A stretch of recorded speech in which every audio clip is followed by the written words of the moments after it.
السلام عليكم ورحمة الله وبركاته. مرحبا بكم من جديد. كنتمنى تكونوا بخير وعلى خير. الفيديو ديال اليوم غنقدم لكم طريقة تحضير ميني بسطيلة الحوت بواحد لاصوص اولا بواحد الحشو اللي هي خطيرة. فبلا ما نطول عليكم نخليكم مع طريقة التحضير. بالنسبة للماريناد او لاصوص اللي غادي نمارينيو بها الحوت او باقي الاسماك اللي غادي تشوفوا معنا. عندي قبطه ديال القزبور والبرغنوس، وعندي واحد 4 حتى 5 ديال الصوص ديال الثوم.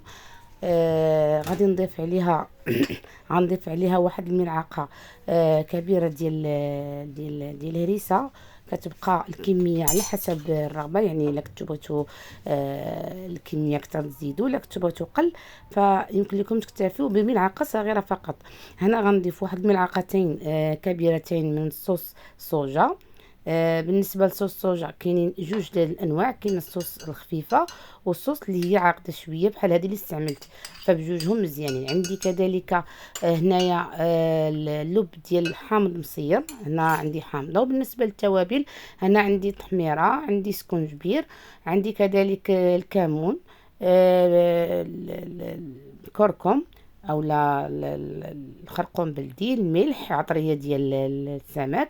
هنايا عندي القزبر واحد الكميه اللي هي مهمه، ملعقه كبيره بومبي. وعندي الابزار غير القليل فقط، لانني عندي هنايا دايره الهريسه، فكنكتفي غير كميه قليله ديال الابزار. فبالنسبه للكميه ديال الحامض كذلك عندي نصف كأس ديال العنبه ديال الحامض.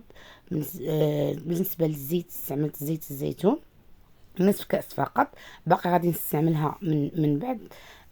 هنايا غادي نضيف كذلك واحد كأس الا ربع ديال الماء باش نخلط باش نطحن هاد المكونات. بالنسبه للمكون اللي باقي ما ضفتش هنايا غادي نضيف كذلك البودر ديال الثوم، غادي تلاحظوا معايا. فبالنسبه خلطت الكل في هاد الهاشوار هادي اللي انا متاكده كل البيوت متوفره عندهم، فهي كتسهل علينا، كتساعدنا بزاف ديال الحوايج.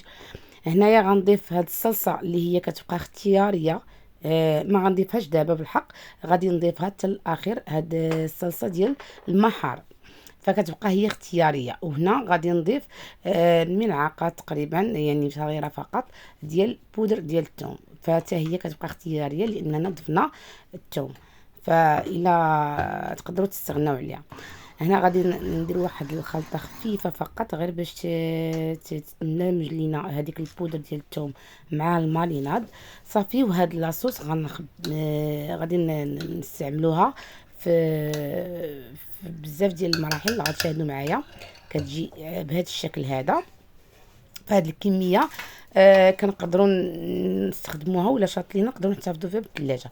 بالنسبه للسمك اللي استعملت هنايا كيف كتلاحظوا معايا، عندي السمك الفرخ وعندي الراسكاس، يعني استعملت جوج الانواع ديال الاسماك. هاد بالنسبه لهادو ما كيكونش فيهم الشوك.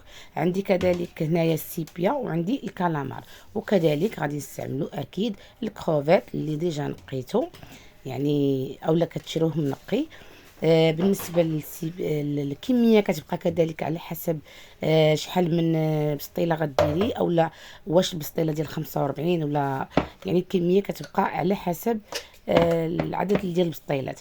بالنسبه للسمك غادي نلبسو مزيان او نرقدو بالماريناد اللي حضرناها معكم في الاول.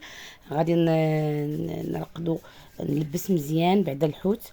فكتشاهدوا معايا هاد السمك كيجي لذيذ وكيسهل علينا العمل، ما كيكونش فيه الشوك. بالنسبه لهاد النوع ديال الراسكاس يمكن لكم تستعملوا نتوما الميرنا، وتقدروا تستعملوا كذلك الشرائح ديال البانغا، يعني كاين العديد لكم الاختيار. مي هاد الانواع اللي ما كيكونش فيهم الشوك يعني كتسهل علينا وكيطيبوا دغيا، يعني ما كياخذوش واحد الوقت في الطهو. فبالنسبه للسمك غادي نخليه حتى كيترقد مزيان، غنخليه لمده ساعتين. يمكن لكم تقدروا ديروه بالليل حتى الصباح عاد باش طيبوه. بالنسبه ضفت ورقه سيدنا موسى وواحد القليل من زيت الزيتون، وغادي ندخلوه الفرن كيطيب يعني واحد المده قليله، ما نخلوش بزاف، يعني واخا يكون يطلق الماء ماشي مشكل. هنا عندي السيبيا، غادي نقيها وغادي نقطعها طرائف كي غتشاهدوا معايا. ضروري تحيدوا هاد الجلده هذه بهاد الطريقه. وبالنسبه لطريقه التقطيع تقدروا تقطعوهم طوال كيف بهذه الطريقه، تقدروا تقطعوهم مرصوات صغار. هنا عندي ميني بسطيلات، فانا وعندي ديجا الكالامار، غادي نقطعهم شرائح صغار.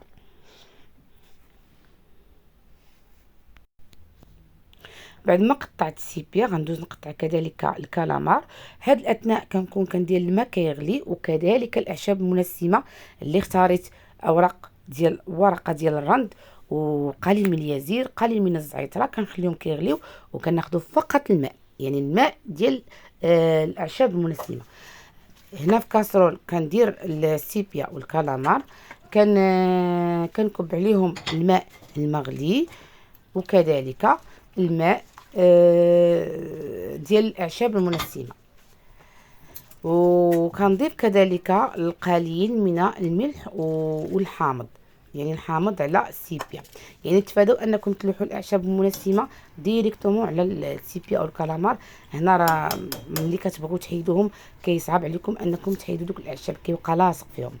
على نار هادئه اقل من 5 دقائق، غير كنخليوه شويه يشوف، يعني كيبدا في الغليان ماشي كيغلي. صافي كنصفيه، يعني اي حاجه درتها كنصفيها، كنحتفظ بالماء. وهذا الماء هو اللي غادي نستعملو ترطيب الشعريه الصينيه. يمكن لكم تستعملوا هذا النوع او الشعريه الصينيه ديال الرز، فاللي متوفر كنخدم به، ماشي بشرط انه يكون عندي واحد النوع هو اللي كنخدم به. يعني كنسرح هاد الشعريه تشرب ليا مزيان هاد الماء اللي هو مملح وفيه النسمه ديال الكالامار والعطريه ديال الحوت. هنا في مقلاة اللي هي سخونه كيف كتلاحظوا معايا، درت الزيت ممزوجه ما بين زيت الزيتون وزيت المائده، ملعقتين من الماريناد او لاصوص اللي حضرنا معكم في الاول. وغنضيف على نار جد جد مرتفعه الكروفيت. هنا ما غيطلقش ليا الماء، علاش؟ لان ديجا الزيت سخونه والمقلاة سخونه وعلى نار هادئه، عفوا نار جد مرتفعه، فراه ما غيطلقش الماء. كذلك نفس الطريقه بالنسبه للكالامار او السيبيا. كنوضع زيت، يعني خلط ما بين زيت المائده وزيت الزيتون وملعقتين من الماريناد، وغنحرك مزيان على نار مرتفعه كذلك حتى كيتشرب لينا السيبيا الماريناد.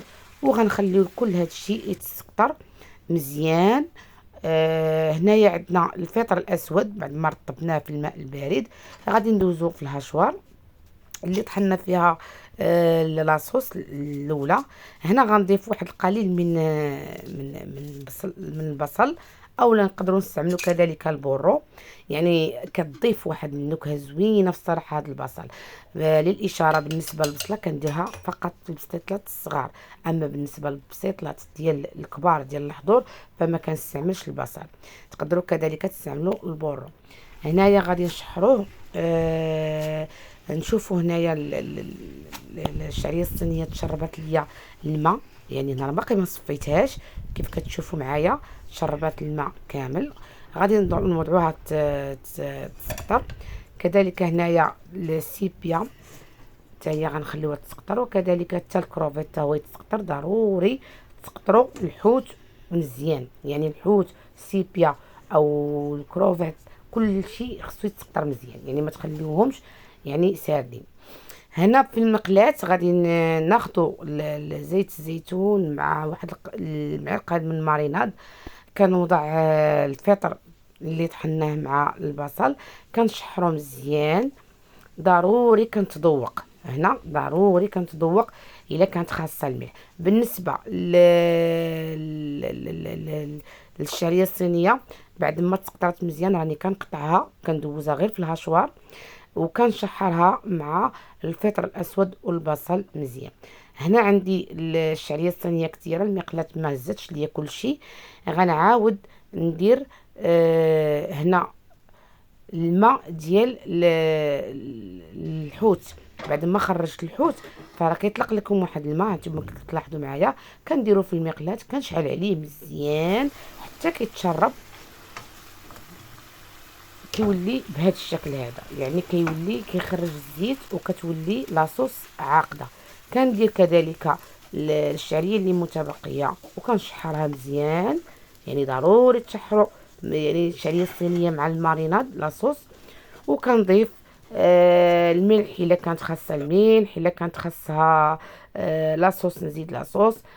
هنا صافي بعد ما تقطرات ليا الكروفيت والسمك وكذلك الشعريه الصينيه، بعد ما خلطتها كلها مزيان مع الفلفل الاسود وهذيك لاصوص، فكنذوق وكتبان ليا مزيانه. كذلك غنستعملوا هنا الفرماج شوندويش، كيف ما يمكن لكم تستعملوا الفرماج الاحمر. هنا بالنسبه لي سيركل كاينين اللي ديال 9 10 7 8. انا غادي نستعمل هنايا المية بسطيلات اللي 7 سنتيم في الديامتر. هنا كنجيب الورقه، ضروري تكون الورقه ديال البخار، يعني كنوصيكم ونعاود الورقه ديال البخار هي اللي كتعطي واحد لا كاليتي مزيانه في البسطيلات، كيجيو مقرمشين وما كتقطعش.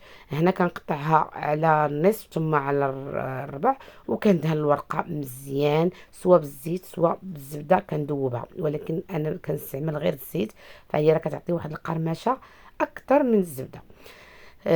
صافي كنستعمل الربع الاول هو اللي كنديرو في منو لهذيك السيركل، وكندير الربع الثاني كيكون مقسوم على جوج.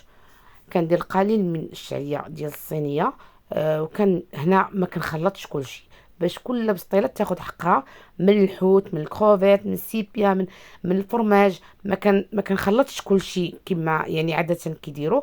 انا كندير كل بسطيله ميني بسطيله بالحشو ديالها، وكل ميني بسطيله هنايا كتهز ليا 80 غرام حتى 75 غرام ديال الحشو، بالنسبه للديامتر ديال 7 سنتيم او 8 سنتيم، راه كتهز ل 80 80 عفوا غرام ديال في التوتال.